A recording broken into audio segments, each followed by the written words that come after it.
kind of music you listen to?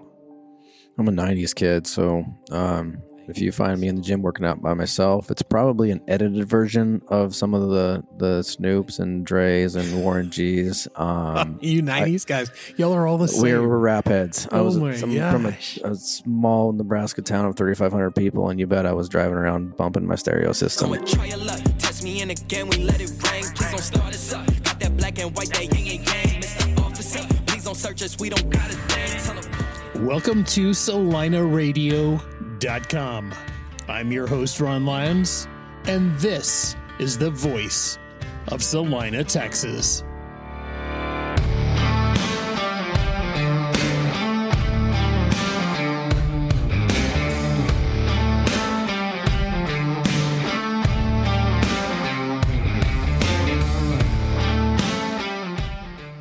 All right, guys, welcome to another episode of CelinaRadio.com. And yes, it has definitely been a minute or two.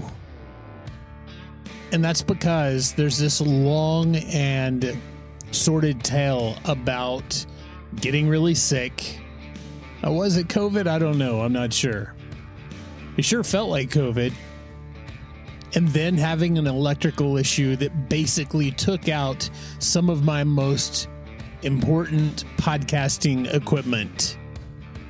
So then the adventure started trying to replace that equipment. And of course, nothing that they're making now is compatible with what was in use a year and a half ago when I started this podcast. So, what the heck? But either way, we got it figured out. We're back, and we've got somebody amazing on the show today, and that is none other than Wade Houchin. Now, he runs 289 Sports Performance, and he trains so many of the kids in the Celina area, and he is becoming quite the staple within our community. He is just very, very active. He's at all the football games. He's quarterback club. He's got a history of being a teacher himself. And now he's applying all of his wizardry, and you'll know what I mean in just a minute by that, to his sports performance training. So guys, do me a favor, sit back, relax, and let's hop into the conversation with Wade Houchin.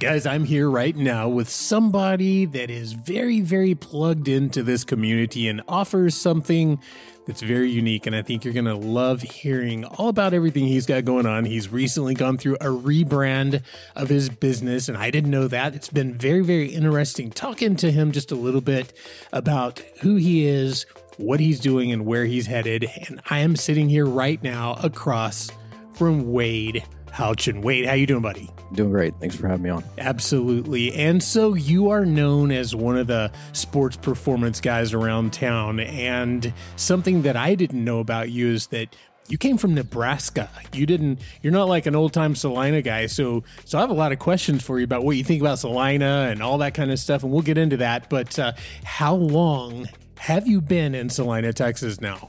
Yeah, we've been, transplants for 14 months. We showed up at the end of last summer, came down from Lincoln, Nebraska, and I'm a Nebraska born and raised in a small town, and moved to Lincoln as a young adult. So we found our way down here, and we'll get into that story a little bit later. But yeah, just over a year. Absolutely. And I know that you've got a very interesting history. You are, I guess by default, You're a high school teacher or a teacher, or how is that? You told me that it's a little bit different in Nebraska than here. So here, if you teach gym or any of the athletic stuff, you also have typically some sort of a class, like you're also a this or a that teacher. So you said in Nebraska, I think you could actually just be an athletic teacher of sorts and didn't have to teach a subject. Do I remember that right? Yeah, correct. I did teach high school special education for 9 years. And so, back home in Nebraska, you don't necessarily have to be a teacher to coach at the high school level in a public school. So Most of that time I was teaching. I have a degree in social science and then a special education degree. So I taught the vast majority of that time. But as I started to grow our athletic training business out of the basement of our house, we got busy enough where I resigned from teaching, but yet I was still a varsity head football coach that last year before we moved. And so that's something that's very different that you're allowed to do. It's not necessarily encouraged. They'd like to have your coaches in the building and whatnot, right, for the culture piece and what a million reasons, right? But it's not a have to. So yeah, my last year as a head varsity football coach, I was also a gym owner. So unique kind of combination there. It is. And somehow through a lot of different events and whatever that is, and we'll talk about that, but you ended up, like you said, a little over a year ago in Celina, Texas. So just right off the bat, how do you feel about Celina, Texas? Is it as amazing to you as it is to me? Yes, sir. We came here. When we say God brought us here, we mean that wholeheartedly, not to sound overly pious, but we have no business being here except the fact that we're supposed to be here to do whatever the heck we're supposed to be doing. You know, I've got friends in Frisco that I thought I was going to be working with, and I had a connection in Plano that I thought was going to happen, and that was the antithesis of coming to North Texas. And why Celina? Because it was smaller than Frisco, and Lincoln, Nebraska is very similar to Frisco, and my kids wanted to be somewhere smaller, so we kind of pointed on a map and said, hey, that looks close, let's explore that. And I've got my friend of mine is a buddy of John Garm's, and so they had kind of a real estate connection, and you know, just degrees of separation. And hey, here's Prosper, but there's also Celina, and we landed here because we're supposed to be here. Right on. And here you are. Here we are. You've got a place right now. We do. And it was, until just very recently, called Wizard Sports Performance. Yeah, Wizard Performance and Rehabilitation. Okay. Yeah. And then now it's called... We are a 289 Sports Performance. Okay, 289 Sports Performance. And Yes, give me the quick idea, like why the change? Cool. Yeah, so the Wizard thing... I do a lot of neurological brain-based work that can improve performance, relieve pain, increase range of motion, and so on. In a coaching network / community that I'm involved in, that became a nickname. And then when your first name's Wade, the Wizard, and it kind of just all this just kind of fits, right? And so it was corny enough; it made me really uncomfortable, to be honest. So I figured, hey, maybe that's you live in this state of productive discomfort, right? So maybe that's a catchy enough business name. Well, it turns out that. That's fine and dandy when people walk in your door because you can have that conversation. But if someone in Prosper or Gunner or Pilot Point is looking for athletic performance, they're not, you're more likely to find a Harry Potter wand, on a wizard search than, and when we're largely kind of word of mouth, it's just hard to get those cold Google searches. So the 289 thing obviously speaks to Preston Road. It speaks to who we want to serve. There's some underlying tones with Ephesians 2:8 and 9 that articulates the gospel very well. We're going to start a track club, which is something I know I'm off the rails a little bit here, but it was going to be the 289 track club. My wife's been a long time track coach. So we come from a coaching household where it was football for me, and then we'd, catch our breath in the winter and she'd go coach track. And she's coached track, 17 odd years. Started a really successful club in Lincoln, Nebraska. And so it was kind of a mesh of all of this, maybe it's the right time, with my marketing company that I've contracted with, like, hey, let's just go and let's take the leap. I know we got a ton of kids out there wearing Wizard Performance shirts. And so there's always the changes. Those little things I think are what's the hardest, but now we have a name that actually says what we do. And, and we're still working on, heck, there's still a Wizard sticker on my window right now. So we're in the process right now. So it's actively changing. We're in the process. The website's up, and whatnot. And so we just want to obviously show up when people are looking for what we do, because right now there's nobody in town that's doing what we do. And that's not always going to be the case with the growth coming, obviously. But, we want to show up and play the algorithm game so we can get people in our door. Because when they come in, it's most of them stay when they actually see what's going on. But we hear a lot of I didn't even know you were here, and that's obviously not a great business model. No, you don't stay in business too long when people don't know what you do or where you are or any of that kind of stuff. So luckily I do understand a little bit about what you do because I've got a fitness background, and I can just tell you, just from sitting here and talking to you a little bit before we actually started recording, you've got quite the unique thing going on, and you've got a very interesting tattoo that speaks a little bit to some of kind of what motivates you these days. So tell me what the tattoo says. Yep. Overthrow status quo. Overthrow status quo. Yes, sir. And just in talking to you a little bit, there is a status quo out there. It's in maybe even more so in sports performance training and that sort of thing. And it's like, human nature. We get kind of stuck in, this is what we do, this is how we do it, and change is difficult, but it's necessary. Yep. So you kind of buck the system a little bit. You've got a little different and interesting take on some of this stuff. So share with me a little bit why you have the tattoo and how does that affect your business model and your philosophy? Yeah, great question. That's a deep rabbit hole dive too. So get ready for a ramble. But we have a lot of time. Status quo to me, it's actually a Machiavellian quote, which, love him or hate him, he did what he did well. But, I've always kind of been a buck the trend guy. If it's you're kind of swimming against the current, you're probably going to find me, joining those couple fish that are going the other way. I think it's part of something that's ingrained in me, not to always say I'm right and you're wrong type of thing, but, not afraid to look outside the mainstream, whether that's, politics, news, media, all that stuff. So it's who I am somewhere deep down. And that plays into how we train athletes. The status quo, it's around here, it's prevalent here, it's prevalent back home, it's everywhere.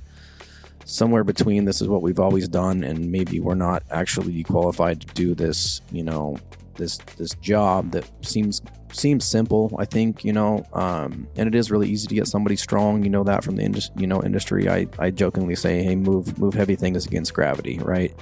But I think when you separate yourself from, okay, if you want to get strong and, muscle strong, okay, hang out with your dad in the garage and bench press and do curls all day, right? And do this and your muscles will grow. But for me and trying to train athletes, it's like, okay, how can we actually train for your sport to the degree possible? People argue left and right over what transfers, on the field from the weight room. But, we train differently and everybody says that. I realize it's a catchy thing. Oh, come here. We're unique. We're this, we're that. We can put evidence to that through various certifications that, we're talking only a handful of people in the country have, things they can do from a neurological lens to, you take a back squat, for instance, we don't stop at 90 degrees. So there's extra ranges of motion. So we're going to go sit down on our calves all the way. It's a simple example, but we are very adamant about training ligaments and tendons. And, we see all these largely non-contact, unnecessary injuries in the chaos of sport where there's really, really strong people, but, those tendons and ligaments don't seem to be holding up. So really what we're doing is stealing the best of what I've learned over the years, whether it's, multiple master's degrees in coaching and exercise science and things like that. So the hard education, letters behind your name, but really when you learn is like, hey, I'm going to go seek this specific, modality out. Oh, that's catchy. You're putting your knees over your toes and everything you do. And you start looking around, it's like we play sports with our knees over our toes. No one's sitting back on their heels in a squatting motion. If you do, you're probably about to fall down, right? And so it's like, that doesn't look like sport to me. And you start just connecting these things that seem to be very common sense in the industry. And, we're not going to get too sports sciencey, but, some of it's like, make it make sense for me. Why are we still doing this? Or is there a better way to crack this egg? It doesn't make something necessarily black and white, good or bad, but maybe incomplete, right? So, so the status quo is kind of, I think, and I'll air quote this, is a meathead bench squat clean type of meathead. Meathead's one of my favorite words because I'm a recovered meathead. I'm on like step 8 of my 12 step. Gotcha. I was a college football player. I chased weights. I took a lot of pride in moving the weight on the bar. And, by my senior year, I was much slower than I was as a freshman. I was much more injury prone, much less athletic. And that means a lot of different things, but you just didn't move as well, right? If I'd have been smart enough to stop halfway, I probably would have been more ideal for the position I played. Right. So that's half of it, but I'll stop here for a second. And So essentially there's the way it is, the way it's always been. And then comes along Wade Houchin, who is a bit more of a practical thinker, who has all of this experience, who has all of this education. And he says, hold on. We don't do things, and I'm going to get a little technical here too. We're not going to let our knees shoot out past our toes because we don't want to do ligament and tendon damage and stuff like that. So we're going to stay in this safe range of motion. And what you're saying is that in practical application out on the field, when you're literally lining up on that line or doing whatever the sport in question is, your knees are out past your toes. Absolutely. So you need to have conditioned those connective tissues, etc., to actually be able to handle that. And if you've only trained up to a certain point, then when you are pushed out, when you are put under extra strain, burden, or stress, whatever it is, something's going to give. You're going to have a knee injury, or you're going to have some sort of connective tissue issue. And that's what you're seeing. And you're like, I'm not okay with this. So you're not trying to necessarily revamp the entire athletic program anywhere, but you do have something to offer. So if there were parents of, say, a child athlete, and you do focus largely on children, from what I understand, in their athletic performance, if they wanted to have basically that add-on, that complete package of a child athlete or of a younger athlete, you're going to help fill that void. You're going to help change some of those things and give them something that they're not going to get in their, hey, we've done it this way for 50 years and we're going to keep doing it that way. Am I close, or am I off base? No, I think you articulated that really well. Then that's what we do. We're trying to fill the buckets that are empty or not quite as full, and then very consciously ignore the ones I think that might be overstimulated.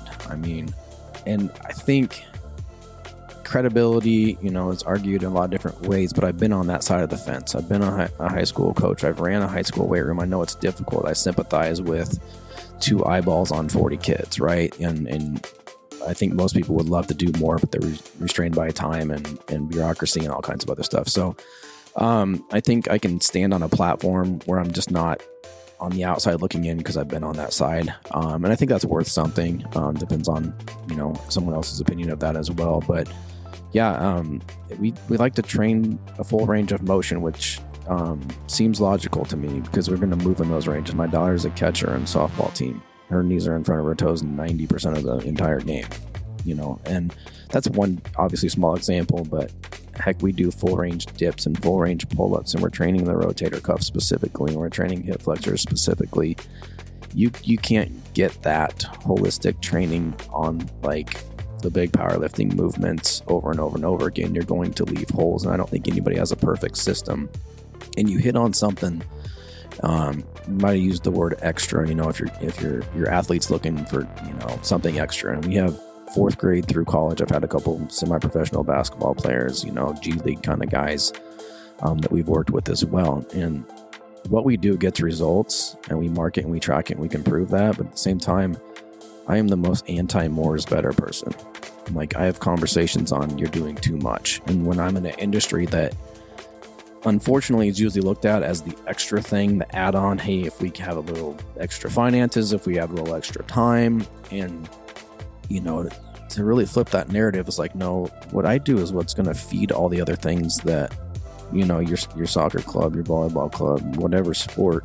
Because we train athletes. I don't separate by sport. I don't train a Division I baseball player any different than I'm training a 4th grade football player, which sounds ludicrous, but that also speaks to maybe someone's inability to actually know how to work with people. I don't know how to sell a house, right?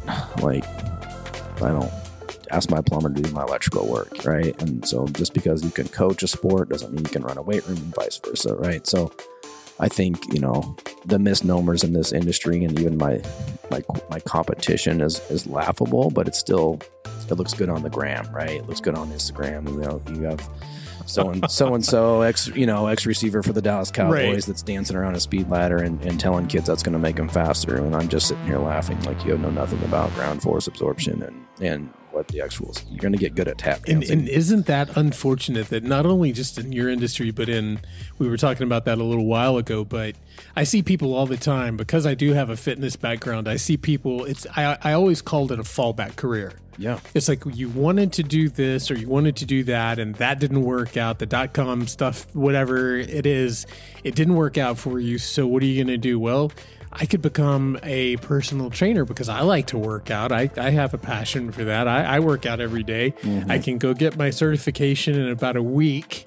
Right. And next thing you know, everyone sees me as some sort of a fitness specialist, and they're asking me to construct their diet, and they're asking me how to work out and how to. And what I see from having been in that industry is that there is so much bad information, bad practices, bad advice. Yeah. I mean, it's just, and you've got to see that today as well. And I think that's a lot of what you're speaking to.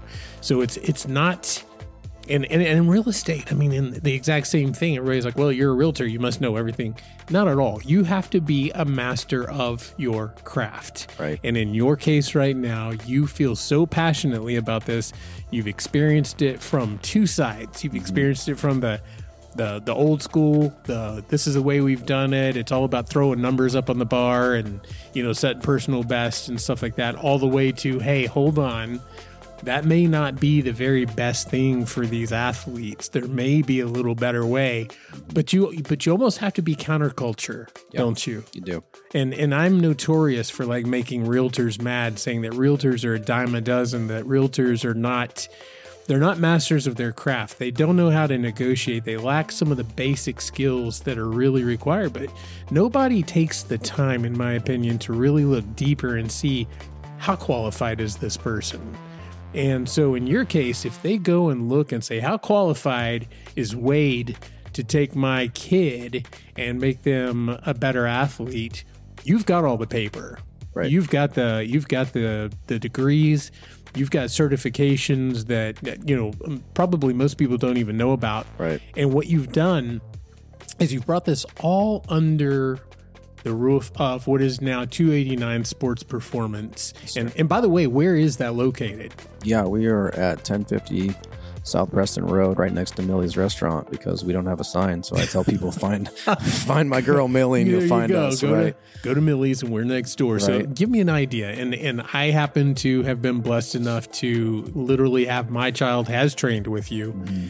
And so, and I wouldn't, obviously with my background, I wouldn't let my child go to just anywhere. So that, I don't know if that means a whole lot to you, but it means a lot. Absolutely. So when you have your facility, you've got this very unique perspective on how to do this training and stuff.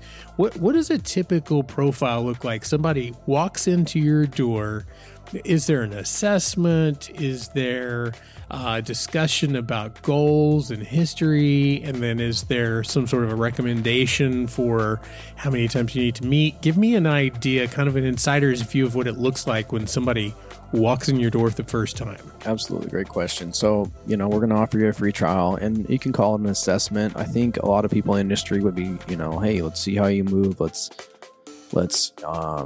and we do that, but really the goal in that, and we're all in sales, like it or not. And I'm going to send that athlete with our head trainer, Zach, and I'm going to talk to the parent. That's my role. I'm the face of the business, and I'm going to answer those questions because, I consider ourselves a semi-private facility, and which can mean a lot of things, but we keep our ratio no more than 8-to-1, right? Because we want to coach your athlete and teach them and monitor them. And again, I've been in big weight rooms. It's hard to see everything that everybody's doing. And so you'll come in, you'll go to trial, and we'll answer whatever questions you have, and we'll have the athlete go through, I think, some things that make us unique. We'll talk about what we do track, because just because we're not tracking your 1-rep back squat max doesn't mean we're not keeping track of a lot of things. We've got a whole wall full of marker boards on our key performance indicators that we keep track of. So we can explain that, hey, we're about speed, because I don't care if you're slow, you need to get faster. If you're average, you need to get faster. If you're fast, you need to get faster, because that's going to be a tide that raises all the boats. There's no sport, there's no rule in anything that being faster is not going to help you with. So besides the brain, that's the top of our peak of our mountain, and one of our tenets is be strong enough. And what I mean by that, not necessarily calculatable, but what's the demands of your sport or sports? What does it actually require you to do? Okay, college, I played small college football as an inside receiver, short white guy that was kind of shifty, right? So I ended up weighing 205 pounds at 5'9" on a football roster. So that means I'm 5'8", right? So I didn't need to weigh 205. Right. But oh my gosh, I could, squat over 500 pounds and, bench, over, close to 400. Who cares? It didn't make me a better athlete. And so we want to convey that. But we also want to show an athlete, hey, here's how we train your hamstrings. And we almost want to put them in a spot where we're going to show them kind of how weak they are, not in an offensive manner, but like, oh crap, I didn't know this was this bad. Because if I came in and had a bench press or something stereotypical, cool, I can do that at the middle school. They got me bench pressing there. Why, So we really are different. We do different modalities, different ways, different exercises. We're going to, again, from the qualification standpoint, go get, if you want to get muscle strong, go hang out with your dad in the garage and do a bunch of curls and things like that. It's not hard to get muscularly strong, but are we strong for performance? Right? So, not to get too sciencey, but we're gonna move you differently. We're gonna hold positions, which is an isometric for those that don't know that, and we're gonna test you in different ways and try to build a complete athlete versus maybe you've just been kind of stuck in these planes of motion that are over and over and over repetitive. And like you said, you articulated really well earlier, when the chaos of sport puts me in a different position, man, I better hope I'm strong enough to handle that. When I've got to dive for a ball or make a sudden change of motion, injuries are going to happen. I'm not saying we're going to prevent injuries, but I guarantee you we're going to reduce the odds of that happening because we're doing things differently. We're putting together a better human being for performance. Not to mention we can level your brain up, which is something no one's doing around here. That's like a whole separate connection, and you've got a connection from just us talking ahead of recording today, but you've got something very interesting in that you're trying to connect the neurological aspect of athletic performance to the physical. And so give me just a quick bird's eye view of that. Like, what does that mean? Because they're obviously, everything CNS, right? Mm-hmm. Everything is connected. So how do you help connect that brain function to that end result, muscular contraction, function, performance, etc.? What are you doing to make that better? Yeah. I love to talk about this because it's what I get nerdy about. I think training is kind of easy. It's a hard job, but right. When anything else, like if you're going to commit to your craft and really love it, you're going to get good at it. This goes back to when I was a head varsity football coach, and I learned a neurological warm up at a strength clinic. Blew my ever-loving mind. This was and still is a modality that every single person gets trained up in our gym to do. It's a quick, when you're good at it, 5-minute neurological warm-up where we're rubbing areas on your body to activate your central nervous system, to connect your muscles to your brain, to get them to fire or work in the right sequence. My last job, I was a head coach for 4 years at this school. Going into year 3, we fully bought into this. We didn't stretch one time before a practice or a game. We only used this modality, and we didn't have any soft tissue injuries. Nobody pulled anything. Oh, his concussions went away. We're like, oh my goodness, And this is at the time I was like, oh, this is it. This is the thing, right? But what it did is put me further down the neurological rabbit hole. And because someone's like, oh, you think this modality is cool? You should see this guy that does this thing. Cool, sign me up. I'll go spend money I don't have and drive to places I can't afford to go to learn this thing. And so I took some posturology courses and these primitive movement courses, and I'm learning how, like, if you don't crawl right as an infant, if you don't get big toe extension, your glute's never going to fire right when you're 30 years old because you never developed that pattern. The cool part is you can go retrain your brain to do that, and you really just have to teach your big toe to push off the ground. Very, very cool. And you go further down, and I learned this system that's called the Square One system. That's by far the most powerful, awesome thing that we do, where we can literally identify compensations. There's a lot of sciencey things, and I'll try not to just talk to myself here, but we all have compensation patterns, things that we don't function correctly in, whether it's, we underestimate the power of the brain's control of those things. So the amount of people I've got to touch their toes for the first time in their life, a very simple example, I can't even count. People say, oh, I have tight hamstrings. I'm like, you want to bet? Let me do some stuff with certain head positions, certain breathing. Let me tap into your vestibular system, which is your inner ear balance and blah, blah, blah, sciencey stuff. And bam, like you flip the light switch, they're hitting the ground. When you pull out some of these layers of compensation.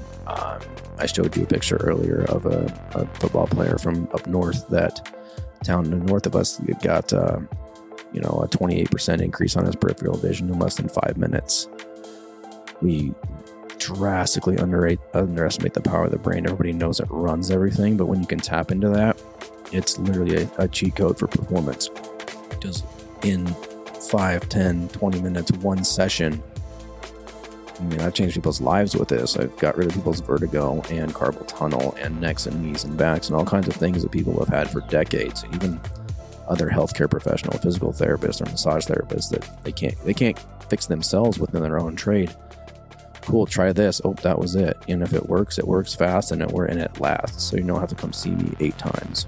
So I'll get 80-year-old women in for this, and I'll get high school kids in for this. The awesome part is when someone has a little injury or pain or whatever, we're able to, I would say 9 times out of 10, relieve that pain very, very quickly in the middle of a session. Well, I pulled a kid over yesterday. He said he hurt his knee in a football game, 6th grade boy. He was twisted and kind of got hit from the side. 2 minutes, pain's gone. Hey, put your knee in extension. Oh, and then what we do is a neuromuscular test. I basically interview your central nervous system. Hey, does the brain feel safe in that movement? And when we don't feel safe, we're wired for survival, right? We're divinely created to be fight or flight, and if our brain doesn't feel safe, that joint or that area of the body's not going to function properly. So this is a skill that I've learned, a certification that I have, and we can test your brain essentially to see if it likes that or not. I can tap you on the back of the shoulder and test it, and your arm's going to drop, So, and then we go through our process, clear out those fears, those inhibitory patterns that our brain has put there in place to protect us, right? Cleared out, and you're like, oh, it doesn't hurt anymore. I'm good.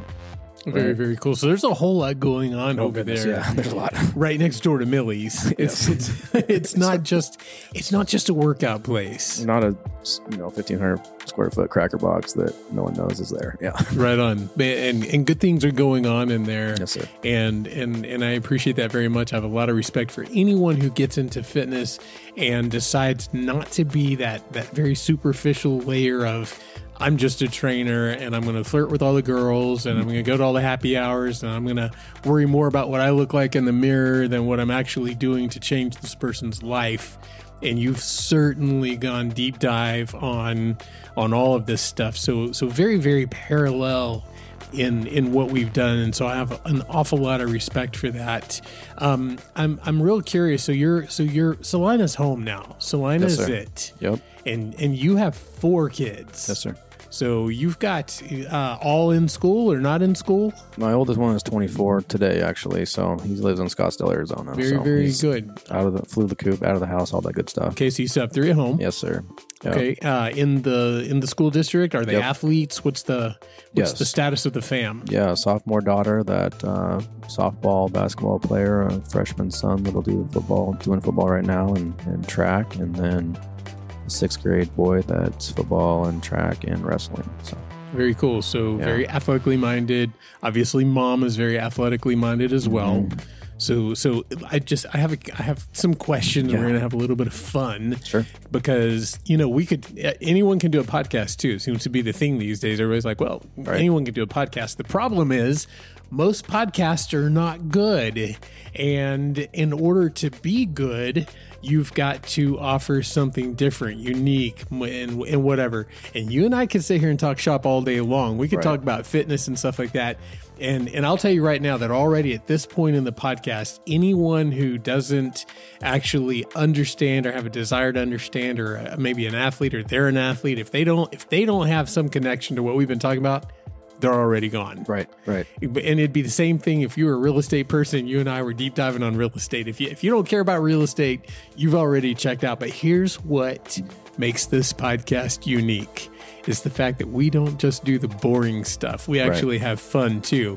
That you don't have to worry. What I thought about for a minute was your athletic performance stuff. I thought about maybe setting some tests up and we could test some of your times and some of your strength and some of your, but we're not going to do that. We're not going to do that instead because of some of the limitations we have. I'm just going to ask you some fun questions and we're going to say, you know what, there's more than just this, very focused athletic performance trainer named Wade Houchin here. This guy actually, he loves Celina.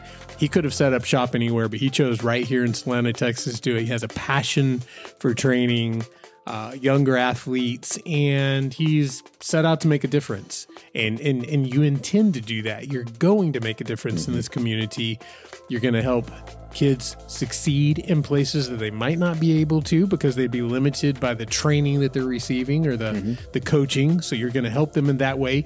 Who knows? You may open doors for kids to have scholarships they might never have received before because they get that advantage. They get that edge that they just can't get normally. And we all know that in all cases, if you've ever done any sort of sports or athletics at all, that a coach can be one of the most influential people in your life. I mean, it's just a fact. So by the sheer nature of the fact of the position that you're in, you're going to have influence on these kids. So thankfully you're right here in Celina, Texas. You're not in Prosper. You're not up in Gunner. You're not in Frisco. You're right here. But we want to know some stuff about Wade himself. So I'm just going to start off by asking you some kind of fun questions. So question number one. Yep. What kind of music you listen to? I'm a 90s kid, so if you find me in the gym working out by myself, it's probably an edited version of some of the Snoops and Dre's and Warren G's. You 90s guys, y'all are all the same. We're rap heads. I'm from a small Nebraska town of 3,500 people, and you bet I was driving around bumping my stereo system to a bunch of gangsters from California. It's so awesome. Full disclosure, I worked out to Elevation Worship yesterday, so everything in between, you know, Nirvana, Sublime, all those, the best generation of music that we all claim, right? Except we all agree that today's music is trash. So we can, we can all agree on that. No, I'm post 40 years old now, so you start saying old people stuff. Nope, I'm with you. Sir. I'm well beyond that, so I'm with you 100%. So, what kind of vehicle do you drive right now? I drive my commuter car, the Volkswagen Jetta, that I am dying to get rid of because I had a little commute to my last school in Nebraska, and it doesn't really serve my purpose. And what is the next vehicle if you could have whatever you want? What would the next vehicle be?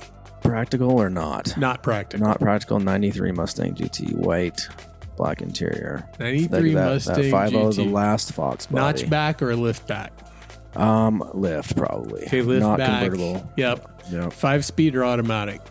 You know, I'm a stick shift fan. That's okay, so 5 liter, 5-speed, lift back. 5.0 purring like a Ford kid. But. There you go. Cold air intake, maybe H-pipe on the exhaust. Whatever somebody souped up for me, because Lord knows I ain't doing it myself. So, you know, I'm not going to go spend 20 grand on a fixer-upper, you know. Right I'm on. going to spend the 50 on somebody that's tricked it out for me because I'm not a car guy. I'm not understanding though. I think you could drive a 93 Mustang every day now. It's not the easiest thing to get in that little back seat on a 93 GT. Yeah, but it's not horrible. So I can think drive you it should fine. Get it doesn't mean anybody has to ride with me. That's right. The front seat's perfect, right. And if you remember, in 93, those seats were pretty darn comfortable. Oh yeah, you sit down and take a nap. Absolutely, throw you a banging system in there because you got to play your 90s rap music and all that kind of stuff. I had friends that quit sports and those crap heads went out and bought one, and I was jealous, but no regrets. But they were driving around because they weren't playing football anymore or whatnot in high school, so they got their jobs and got their fancy cars. So, right on. So that's awesome. And so you live in Celina. Yes, sir. That means that you do things in Celina. So I don't want to. Obviously, people, not so much me today because I'm in a different a chapter of life right now. I'm no longer the fitness guy. I still have the knowledge, but I'm not living it every single day like that. So my nutritional intake is very different right now than say it was 6 or 7 years ago when I was, kicking people's butts in the gym every single day. Right. What does your nutritional day look like? Are you able to say go to Lucy's and grab something over there, or do you do a whole lot of like meal prep? What's it like for you? A great question. That's evolved over the years too. I got big and sloppy and fat after I got done playing college football because I kept eating like that. Yep. I know that and story real well. I have a disposition probably genetically to be overweight on my mother's side. So I always jokingly say, but it's true, when I'm skinny I look like my dad, when I'm bigger I look like my mom. And so I went really hardcore ketogenic diet for 3 years, by the book, didn't do holidays, didn't do anything, and I lost 75 pounds. Nice. And 60 in 6 months, and then my wife told me I was getting too skinny, so so food and me have always had a strained relationship because I can put it away like nobody else. And I'm not one of those people that I get older and I eat less. So right now how I eat is animal based, which is basically meat, fruit, honey, quality dairy as I can find. So when I get to Plano to buy raw milk, I do that. It's probably a little too carb heavy for me still. So the difference between that working for me is the difference between 3 and 5 workouts a week. If I'm hitting it 5 times, it works pretty well. So I was very anti-carb trained for a long time. And I feel like, an overabundance of carbohydrate is probably not great for any adult. It's great for athletes' fuel, so how I eat wouldn't be bad for an athlete, but maybe not ideal for the calorie intake and things that they need at this stage in their lives, so but yeah, unless it's involuntary, I don't really touch a vegetable, which is actually and I'm not even a vegetable hater. I've just done my own research from the people that I respect the most and follow, that they're actually very little value in that, from a nutrient standpoint, or things you can't get otherwise. And when's the last time you ate kale and that digested well, right? Well, and you'll agree with me, I'm sure, about this, but so much in the fitness and athletic world is driven by like trends and fads, and you're constantly fighting, or at least I was constantly fighting. People would come in and they'd say, oh, this new or this new supplement, or this new bar with this new whatever, or this so-and-so came out on her TV show or her radio show, and this is what she's suggesting, or one of the biggest things that I fought against was The Biggest Loser was a big deal at the time. And every single thing that they said to do on The Biggest Loser was what people felt like they had to do. And I was like, you don't understand. That's a TV show. Right. And those people are committed all day, every day. They don't have to work jobs. They don't have to do anything else. They've got full-time, nutritional, help and support. They've got these trainers. They've got, it's a different world for the people, the contestants on The Biggest Loser, and you working your daily job and taking your kids to sports and doing stuff like that. So, but I was constantly fighting against all of those nasty trends and fads. And even to this day, even though I'm not actively in it, I still have a lot of people who come back to me as a resource and say, hey, man, I really need to come and get this right or that right. What do you suggest? And I still get a lot of that. And almost every single time, it's somebody coming back with some new supplement. And this is guaranteed. If I can just get these HCG shots, or if I can, or whatever, human, was it HGC or HCG? But actually both of those exist. And then HGH probably is one. Human growth hormone. Yeah, if you could, in all of these Peptides different things come up. And you have to sit there and go, oh my gosh, it's like, you don't understand. This stuff's been going on for generations. And no, you don't need this latest and greatest. I'm not saying that certain things don't come out that are of value and stuff, but it's almost lost on the fact that there's so many people trying to get rich quick by introducing something to this market, because everyone's desperate to lose weight, get in shape, feel younger, have more energy, sleep better. I mean, it's a prime market, right? It is. And so there's a lot of snake oil and a whole lot of people who are more motivated by a dollar than by truly changing someone's health or their longevity or whatever. So do you run into that stuff still, or are you kind of immune to that because you're doing athletic training? No, because I mean, I want to grow in that area too. I want to work on being, you used this word earlier when we were talking to turnkey place, where we provide the services that you need. And right now we're just in a scaling model where we can't, and we're working towards some things. But, I think I've stumbled across a few truths in this industry, and I don't think there's one, I think diet's a failure word. I think when you sign up for a diet, you sign up to fail. I think you need to sign up for a lifestyle and say, this is what I choose, and whatever your motivation is, because I want to still run with the grandkids, because I don't want to be diabetic like the last 3, people in my life that, suffered with that disease. Whatever your why is, right? To not be cliche, but to find that. And I was really a zealot for the ketogenic diet because it worked so good for me, right? My body responded well to that. I've moved past that, hey, this is what everybody should do, and, damn you if you don't. It's more of you got to find something you can stick with, but a supplement is a supplement, right? By definition, it should supplement your already healthy, active lifestyle.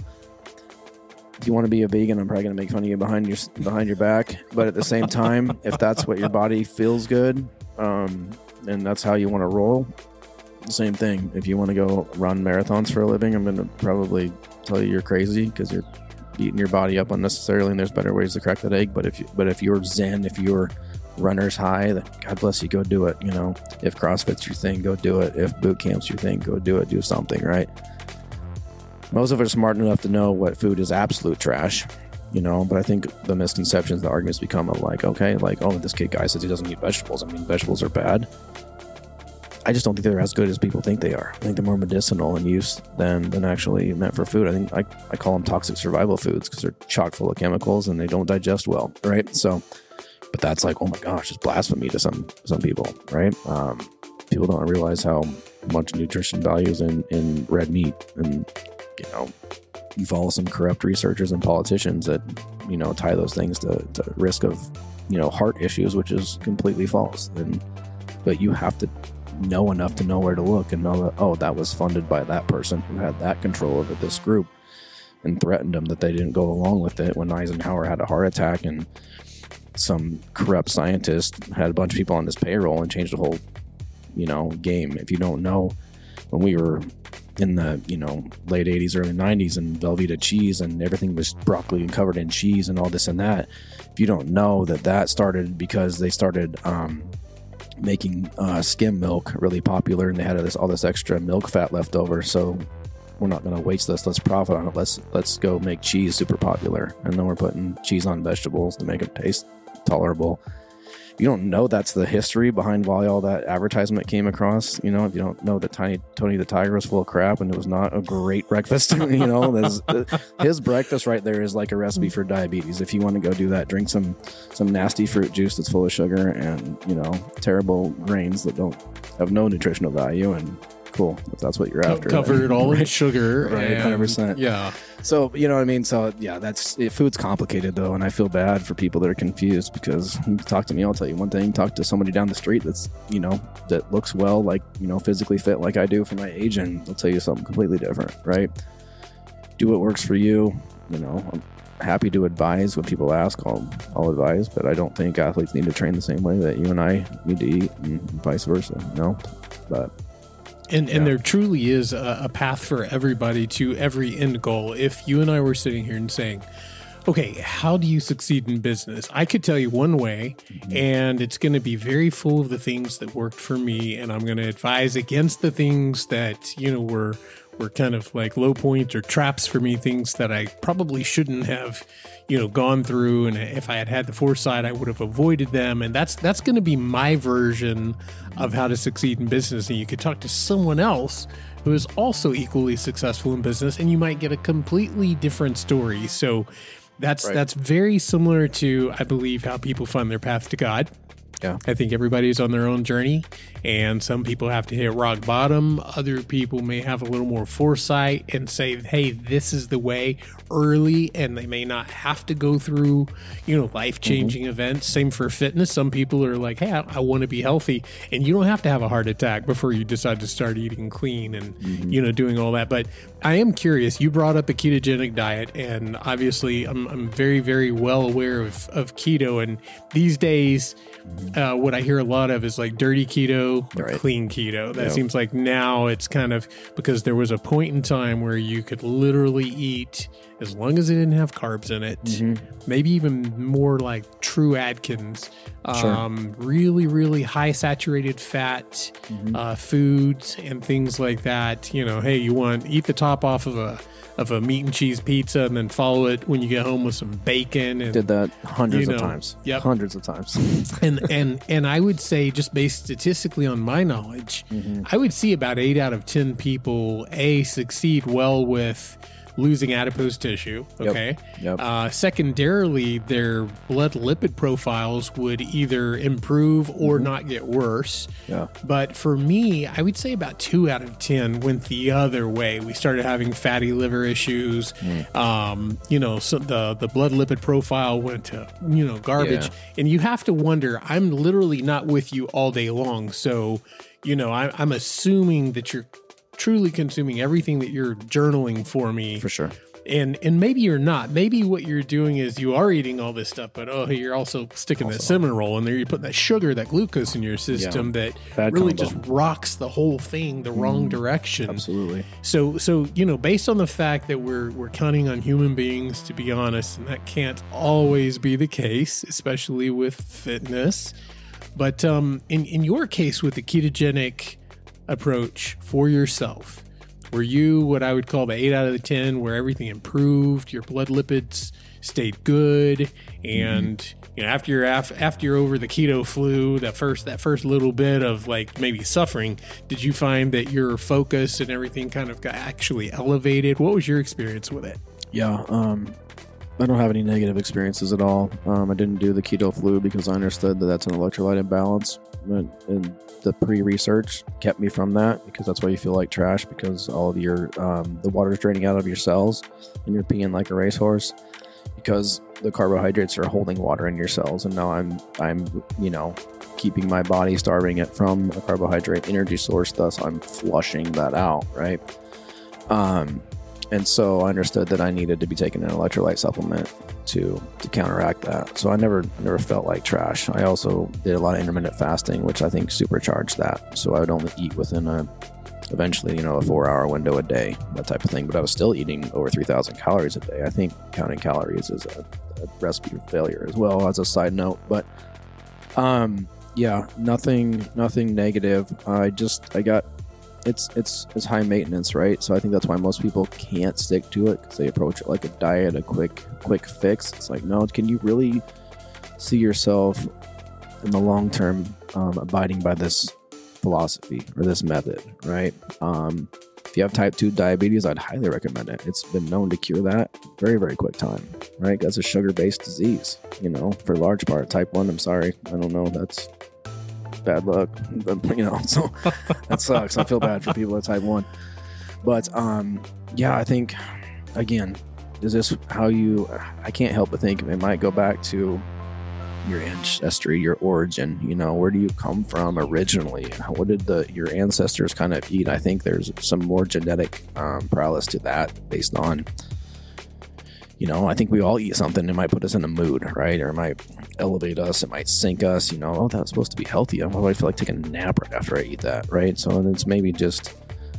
getting rid of some of these assumptions that, hey, it worked really good for me, right? Well, if you can't stick with it, then I'm not going to suggest it, And so I think you have to have that innate discipline.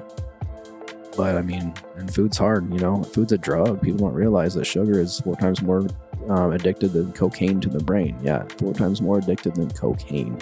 Absolutely. You wonder why you can't put down that Pop-Tart, that cinnamon roll, that and those are the obvious things, and those are just straight poison, but we don't realize that sugars are in bread and pasta and cereal and all the other things. The American, we're we're conditioned to have the meat, the veggie, and the potato, right? Or whatever, and like that third thing. And I find out when you can eliminate that third thing that you've just been conditioned to think you need because your plate looks empty. Right. Right? Yep.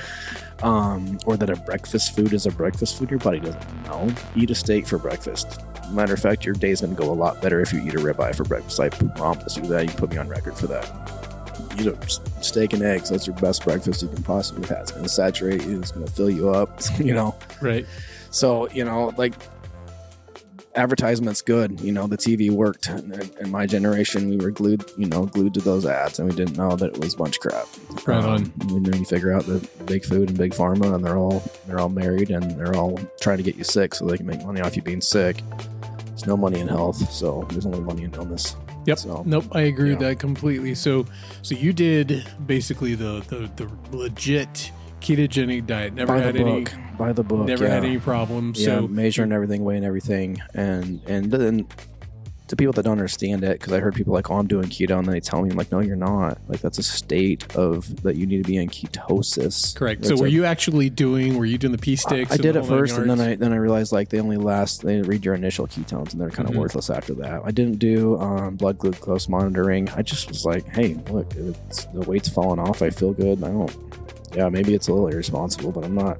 No, I'm not going in for blood work, right, wrong, or indifferent. It works. I feel good. It's clearly, visibly working, you know. Right. Well, the worst part about it was my whole family is done eating dinner by the time I'm done weighing and measuring my food. So, Right. like, they're off to the next thing, and I'm sitting down to eat finally. It is a level of commitment. Oh, goodness, yeah. That's probably why I don't do it anymore. So I want to ask you this, since you did do the ketogenic diet, how recently were you pretty committed to doing ketogenic diet? I've been off for 2 years and been more on this animal base. So basically, I reintroduced fruit and honey and some dairy into the diet. Okay. You know? So a little more paleo, or no, because I'm a touching vegetable. So it's called animal based. You know, you're eating. So you're not caveman eating. I'm not carnivore. I tried that.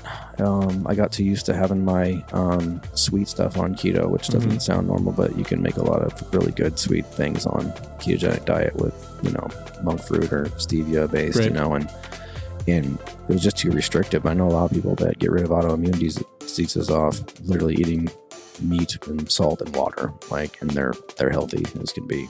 So I want to know, what was the last, you had mentioned a while ago, it kind of made me laugh. You said Pop-Tart, but what is the last thing that Wade Houchin had that was kind of in that category? Like, what's the last Pop-Tart, cinnamon roll, or candy bar, or sugary soft drink? What's the last thing like that you remember having right now? Oh, yeah. You asked me on keto, it would have been like, 2 years ago. But no, like, weekends I get pretty lax. You know, I don't drink, so I'm not getting those calories. You know, it's probably just pizza once a week or something, you know, or Friday or Saturday night. I'd rather have salt than sugar.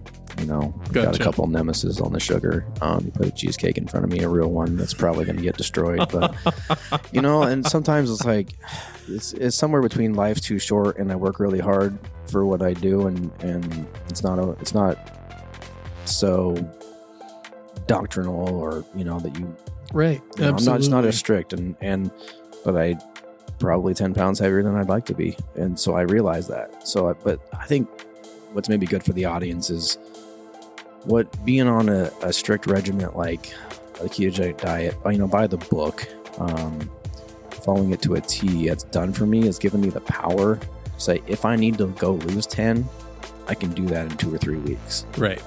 And now I have the knowledge. Like, all right, if I really want, you know, whatever I'm looking for personally, because we all judge our own bodies worse than other people do. Right.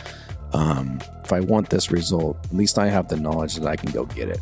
Right. Because I know it worked for me. And I think the power in that is probably overall the best benefit from that experiment, if you will.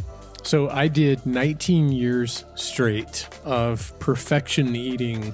That means that in 19 years... And I wouldn't, my system was clean quality protein with a complex carbohydrate, spaced out in a way that would boost your metabolic processes. You'd never be hungry, so you never over consume.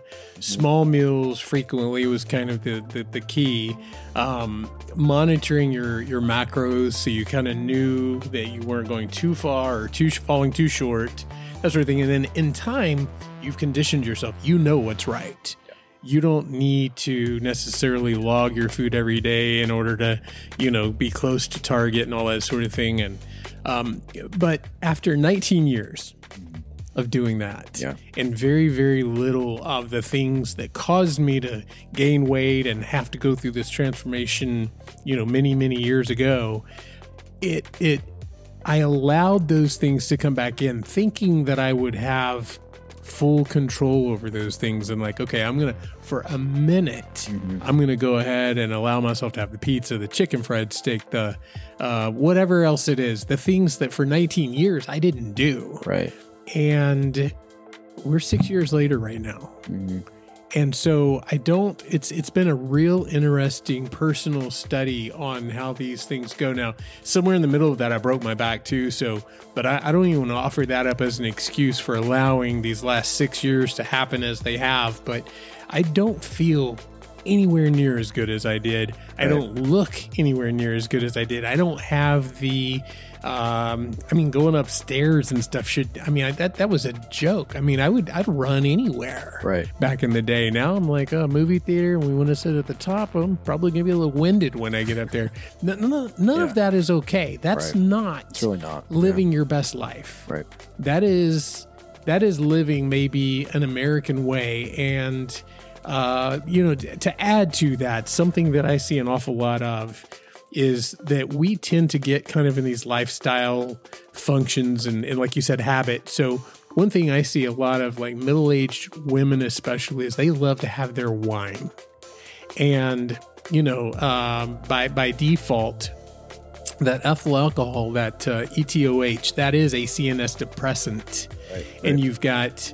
So it's a metabolic depressor. So it's gonna actually slow down your metabolism. And you pack all these sugar calories in there for something like a margarita or something like that, and you do that regularly, and that becomes like it's a thing. And so whenever you say, okay, in order to kind of really get you back on point, first of all, we're gonna have to start moving and get you active again and do things like that. Second of all, we're gonna have to cut back on that alcohol. That's just as hard as telling a person who's addicted to sugar that they've got to give up the sugar. And it's tough. It's really tough. And some of that stuff is just, hey, I'm a middle-aged person. This is what I do. Or I'm a guy. I watch sports on the weekends. I watch football, and I'll knock off a case of beer. Some of that stuff is just habit. So how do you feel? You're around that 40-ish something. Yep, 41. 41 mark. And you're kind of coming out of that very, very hardcore athletic, and you're evolving now. So what do you see? What scares you about the future for Wade as far as your personal fitness and all of that stuff? Do you feel pretty confident where you're headed, or do you know you're going to face some things that you're going to have to figure out as well? Yeah. Overall, I feel very empowered. There's things I can do with my body that I couldn't do even as a college athlete, based on some of these training modalities, based on leveling up my central nervous system. Things I worry about, I think most are hereditary. My dad joked with me a couple months ago that, it's either going to be your heart or your brain. It's like heart attacks on one side and Alzheimer's on the other side. I know a lot of that has to do with nutrition, but my dad had a mild heart attack not even a year ago, and he's 5'9" and 150 pounds and not an ounce of fat, and has prided himself on his health for his age his whole life. He works his tail off, and by all accounts, is very healthy. And then he rolled in and had a 98 or 9% blockage in an artery. So I'm not going to dismiss hereditary things that make me nervous. So I continue to learn and grow. I try to train myself like an athlete. I want to maintain that. I'm still doing some sprinting once a week, whether it's inside on our sprint treadmill. And I think a lot of us think we have to fall off farther than maybe we do. You will lose it if you don't use it. You can YouTube 80-year-old ladies, deadlifting a couple 100 pounds, and so much research on bone health and resistance training, and so even with our young athletes, heck, if you never get that scholarship, but now you're empowered with, I know how to work out, I know how to take care of my body, right? Because I learned some very functional ways that I don't do anything with our athletes that I don't do myself. And I don't know that I'll be sitting here at 60 saying that. I'm not claiming that, but part of it's like, I want to know how it feels. I want to know what I'm putting you through. And I'm going to make sure I keep myself in the state where I can still do that. I'm not afraid of a whole lot. Maybe besides the unknown, because we never know what's really under the hood, right? Until we get the blood work, go examine things, I could have some sort of cancer right now that I have no idea about, right? Right, absolutely. Sometimes you get the short end of the stick, right? Or, everybody knows a guy that chain smoked for 70 years and he's 104 years old, right? So it's like sometimes life just sucks, right, it just hits you wrong. So yep, absolutely. And that is human biology, and it is the way that it is. And so you've got a great thing going on over there. You're obviously very passionate about it, and you've got a very interesting perspective because you're a business owner. You're in a city that's growing super, super fast. You're blessed enough to have a location to actually put into practice what it is that you believe, your philosophies, and I can relate to that 1,000%. I think it's amazing. It's a fantastic place to be, and probably one day, much like me, you'll roll out of this and into something else. It'd be interesting to see what that is at that time. You may be a realtor or something. You never know. It could happen. I was a licensed electrician out of high school, so this is like another career, right? Electrician to teacher to gym owner, and who knows what's next. And who knows what's next? It takes an awful lot of a person in your position to constantly be on, to constantly be pouring into all of these athletes or these clients. And, I think you only have so much to give. So in a matter of time, you're like, okay, self-preservation, need to roll it back just a little bit. So it'll be interesting to see where you go. But that's years down the road. Right now, you're going to kick it right here in Celina, Texas, the most amazing city in the United States. We're very blessed to have you here, Wade. And thank you so very much for being on the show. I hope you've enjoyed it as much as I have. And if you are a gym head, a gym rat, if you care about fitness, if you care about performance, if you care about any of that, then I know you loved listening to this. And no, we didn't do anything crazy today. Wade didn't make a cake, and he didn't have to put on makeup or anything like that. I'm not real sure how that would have gone. He probably wouldn't be a fan of that. Any uglier, so we're good. So. But Wade, thank you, buddy, for being on the show, and I'd love to have you back on again.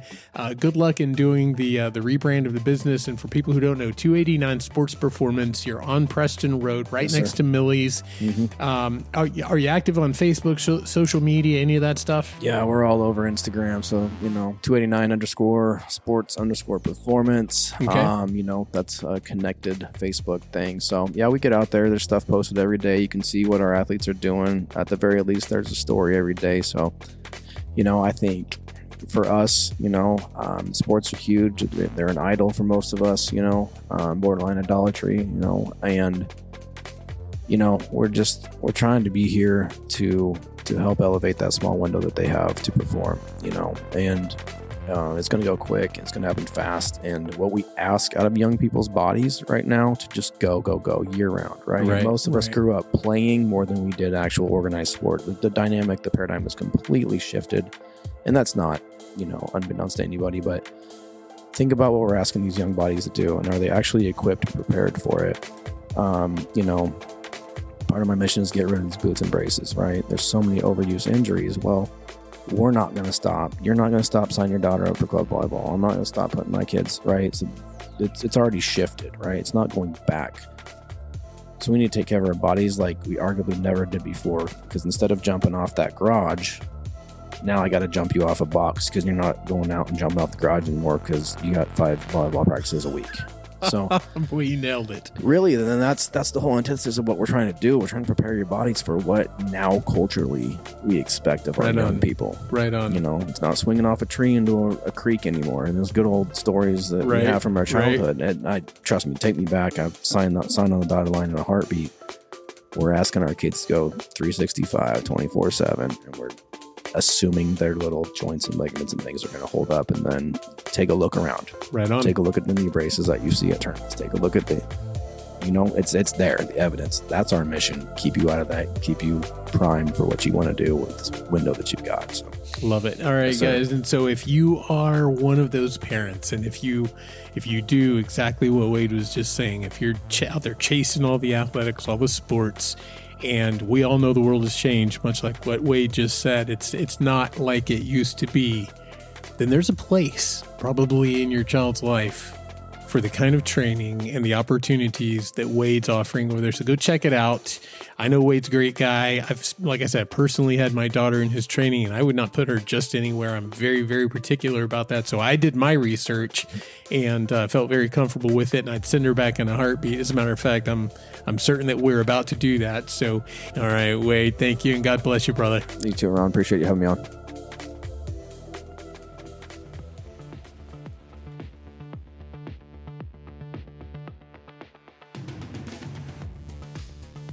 So what did you think about Wade Houchin? Awesome guy, very, very knowledgeable about what he does, and that sports performance thing is huge right now. If you want your kids in athletics, if you want your kids in volleyball and soccer and football and everything else, they need every advantage they can get. And he was right when he was talking about how many of the kids now have braces on and things that indicate that they've got some injuries and things like that. That's not okay, and it doesn't have to be that way. Wade would probably argue that this music doesn't have to be playing right now, and this is my solution to his 90s stuff. To throw a little bit of 80s music in here right on the end of his podcast. So yeah, Wade, this is for you, buddy. The 90s wasn't the good stuff. The 80s was the good stuff. You just kind of got here a little too late. I won't hold it against you. Guys, check out everything we've got going on the Best of Celina. Wade is a regular on the Best of Celina. It's on Facebook. It's a group. It's very positive. It's very uplifting. And as of this episode of CelinaRadio.com, we are sitting at almost 9,200 people in the group. The Best of Celina. Now, we've got some crazy awesome things coming up. We've got a little Christmas party, a little Best of Celina Christmas party coming up. That's December the 5th. We're getting all of these toys, and we're taking 2 toys per ticket that'll get you into the event. And the event is at 229 on the square, December the 5th from 5 until 9 p.m. It's going to be a fantastic deal. All the toys are ultimately going to make their way over to the Toys for Tots deal going on the square that same evening. So, guys, it's been a great splash back into the podcast world. I'm so glad to have the equipment going again. So glad Wade Houchin has a lot of patience, because we recorded this episode just on the tail end of me being sick. So he's been very patient. Thank you, Wade, for that. Thank you for giving us what you do over there at 289 Sports Performance. And guys, thank you for being amazing. As I always say, stay safe and God bless.